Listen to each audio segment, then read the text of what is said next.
Yes, sir. Okay. Can you do me a favor, please call Mama? Sir, nakaalis na po siya. Alam naman niya yung tungkol sa board meeting ngayon, di ba? Yeah, pero nagpasabi kanina na may mas importante daw siyang lakad. Hindi niya sinabi ko saan, pero she seemed excited about it. Okay. Thanks, La. Nailipat na raw ng punerarya ang lolo mo. Hindi ka ba pupunta doon? There's no room for me there. Sabi nila pamilya lang ang kailangan nandun and hindi ako kasama doon. Lola was the only one who loved me as much as my dad did. Sa kanila ko lang na-experience yung totoong pagmamahal ng pamilya. Tapos ngayon, parehas na silang wala. Well, that's exactly why you still have to go there. Dahil alam mo kung gaano ka minahal ng lolo mo.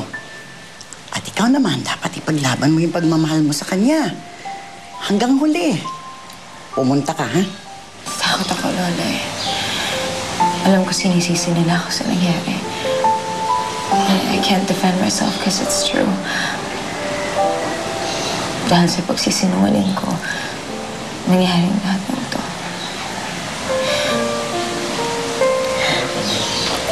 Namatay si Lolo dahil sa sama ng loob sa akin. Shhh!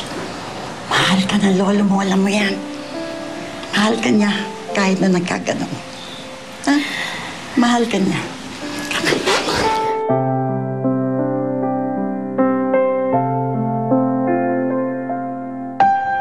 Diana, narinig ko yung pag-uusap niya ni Juliet kanina. Sinisisi mo yung mga Salcedo sa nangyari kay Lolo. Tama naman yun. Sila naman talaga may kasalanan kung bakit nagkasakit si Lolo. Pero ang dapat sisihin dito si Natasha. Siya ang dahilan ng pagkamatay ni Lolo. Dahil tinago niya kay Lolo ang tunay niyang pagkatao. Hindi ko na maintindihan, Bernadette. Hindi ko maintindihan si Natasha kaya lagi kami nag-aaway. Pero isa lang naiintindihan ko. Mahal na mahal niya si Lolo. Hindi. Hindi niya minahal si Lolo. Dahil kung tulungan minahal niya si Lolo, hindi siya nagsinungaling kay Lolo. Matagal na niyang alam na hindi siya tunay na Alcantara. Pero niloko niya si Lolo ng tuluyan. Pagmamahal ba yun?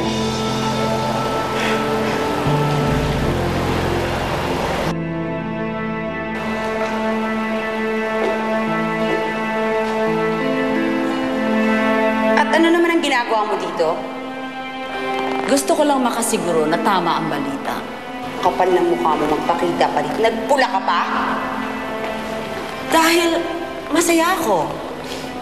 Sa wakas, nakapaghiganti na ako sa taong nagpahirap sa pamilya namin.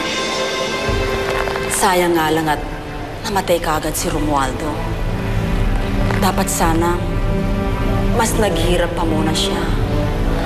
Dapat sana, mas nagdusa pa siya. Kung pumunta ka dito para makasiguro na patay na talaga ang lolo namin. Ngayon nakita mo na, di ba? Kaya pwede pa. Umalis ka na.